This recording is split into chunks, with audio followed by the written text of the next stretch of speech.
AEW Dynamite took place tonight, and I thought it was a good show. I enjoyed it. You started the show off with FTR, Fear the Revolt. Is that the name? I forget. But, of course, that Cash Wheeler and Dash Harwood, that's it. I was going to call him Dash and Dawson. It's the Revival, but whatever. FTR. They beat the Butcher and the Blade, and the Bunny's not with them anymore. Ali's with someone else. But Butcher and Blade suck. They're no good. May as well just release them. FTR just crushes them. Squash match. Not much there. It was a squash, but we knew they were going to win. After the match, they're interviewed by Tony Schiavone, and then they are interrupted by the Young Bucks. We finally see the showdown. The Young Bucks challenging FTR. They congratulate them. Matt Jackson thanks them, and then the Young Bucks cut a promo. So they've carried tag team wrestling for 15 years. FTR jumps them, and then Jimmy Havoc and Kip Sabian run in.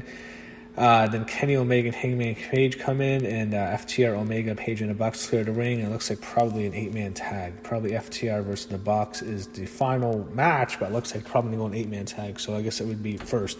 It would be FTR, Havoc, and Sabian against Omega, Page, and the Bucks.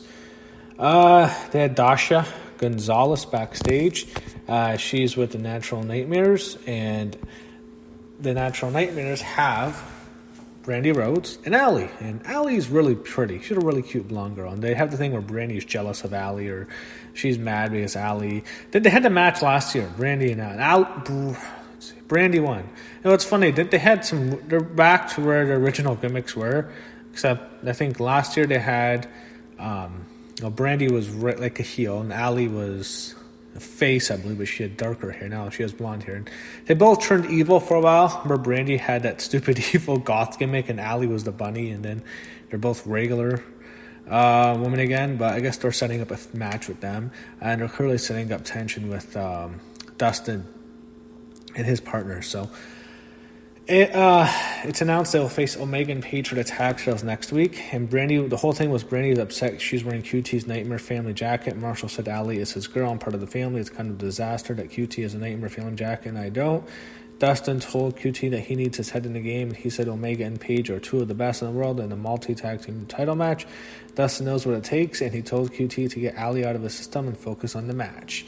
Next, we get a women's tag team match. You have Penelope Ford and Nyla Rhodes with Hikaru Shida and Kris Statlander. So Penelope Ford comes out, and she's just insanely hot. She might have the best ass in wrestling, and I think we all enjoyed it. TNT had a close-up of her ass numerous times. She has an amazing ring attire. She is fucking insane. She's gorgeous. Kip Sabian's a lucky bastard. Lucky motherfucker. And finally, they're going to push her. She's not great in the ring. She does a Trish Stratus Matrix move. I've noticed she likes to do that, and she does a stunner after it. But she's not horrible, but she's okay. Like, she needs to be better if she's going to be champ, but I'm glad they need to give her a push because she has such a she's a chick who looks like that. You can say, oh, they just want to push a blonde or just like WWE. No, someone like that. She's insanely hot. She's insanely marketable. And she needs to get better in the ring a little bit, but she's not horrible. She's okay. She's decent. She's passable. And if she gets good, man, she'll be a top star in this business. I'm telling you, this chick. So clearly they're setting up Shida and Penelope Ford at the Fyter Fest. It was an okay match. I'm glad they're pushing Nyla Rose down the card. She doesn't need to be the focus. It was all right. We got some good close-ups of Penelope's ass, which is great. Eventually, it comes into Hikaru Shida and Penelope Ford in the ring, and what happens is Kris Statlander takes out Sabian with a dive, and then Nyla Rose on the outside. She tosses Penelope the title belt. She hits Shida with it, and I thought that was a bad finish because I thought she just should have pinned her. After she hits Shida, she immediately hits her finisher, and that took a bit too long. But I thought it would have been better just to hit her with the belt. But Penelope Ford hits Shida with the belt, and she hits her finisher. 1, 2, 3. Penelope Ford wins the belt, and it sets up a match with them. They throw a Darby on the video package. Kind of bored. I'm not into him. Britt Baker video promo. She's just okay now. Well, I guess the whole thing with her and Big Swole. I don't understand the Big Swole thing. I just can't get it. Why? She's tiny. She's big. How is she big? She's tiny. Let's just set that up at next. Maybe that's at Fyter Fest. So you had Orange Cassidy, Trent Beretta, and Chuck Taylor against Jake Hager, Santana Ortiz. The faces win, and the inner circle's there. They attack him before the bell. And what happens is they use, or after the bell, what happens is they had Orange Cassidy hit a crucifix pin to pin Ortiz.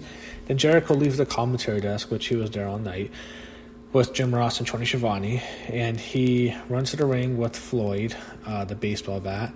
Jericho and Inner Circle beat down Orange Cassidy, and they beat the Best Friends bad, and Orange Cassidy is cut open.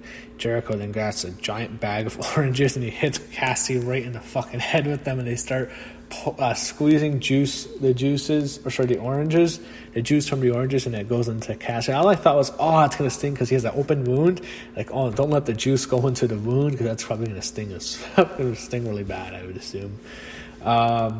Schiavone intrudes MJF. I don't care.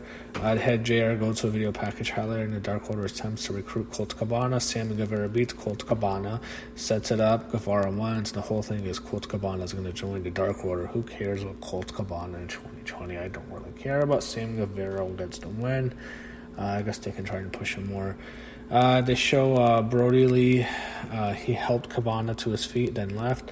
And he follows Lee through the heel tunnel. Then they had Sammy Guevara demand his music's played, and they had Matt Hardy enter. He has no problem with Sammy. Sammy's the future. It reminds him of a young Matt, and Sammy mocks Matt, and then Matt goes into his gimmicks. He does the version 1 gimmick, and then he does the broken Matt. At first, actually, he was regular Matt, then version 1, then broken Matt. I guess this is gonna what he does.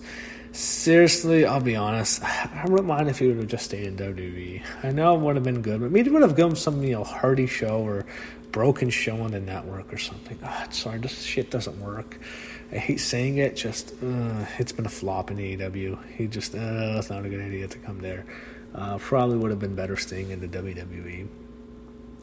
Janela video package, didn't really care. Had Sonny Kiss pull up in a convertible with Janela. I don't know. It's Joey Janela gay. I don't know. Stupid. Dasha tries to get Colt Cabana, but he goes into the Brody Lee's dressing room. He had Billy and then they had announced a tag team to a match. It's Billy against MJF. They have Omega and Page against the Natural Nightmares for the tag title next week, and Jericho and Guevara against the Best Friends for the shot at the titles at Fyter Fest, and Young Bucks against Havoc and Sabian for next week. Alex Marvez introduced John Mox in the parking lot. Mox, his reign's kind of boring. It almost reminds me of the WWE title reign. Just kind of boring. Didn't really do much for me. They do a hype video for the main event, and which is, of course, the TNT title match. It's Cody against Mark Queen. Cody comes out with Arn Anderson, and okay matchup here. Decent match. Cody gets the win. He retains the TNT title. After the match, he embraces with Quinn and they shake hands.